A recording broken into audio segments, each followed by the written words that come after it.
Tingnan mo ngayon ang naging kalagayan mo nang mapako ka sa mga maling pangako. Kung namulat ka na, isagutin ang tanong sa'yo.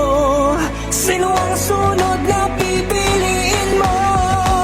Sagutin mo na. Ang hirap ng mamili sapagkat pare-pareho lang naman silang hindi tapat. Ang dami ng pamilyang napunta sa taghirap dahil sa mga buhayan na magaling magpanggap. Ngayon kanino nga ba tayo dapat na magtiwala? Maraming mga tao ngayon na nababahala. Meron pa bang pag-asang umulad ng Pilipinas kung ngayon ay sinasakop na tayo ng mga hudas? Pag-isipan mong mabuti, ayusin mong mamili. Sa atin nakasalalay kung sino dapat maghari. Dapat ang kabutihan manaig sa ating bansa. Dapat nang matuldukan para hindi na lumala ang lahat ng kaguluhan. Nakakadismaya, lahat tayo apektado dahil sa masasama. Kaya tatanungin kita, sino ang iyong pipiliin? Papayag ka pa ba na muli tayong maalipin? Sagutin mo na.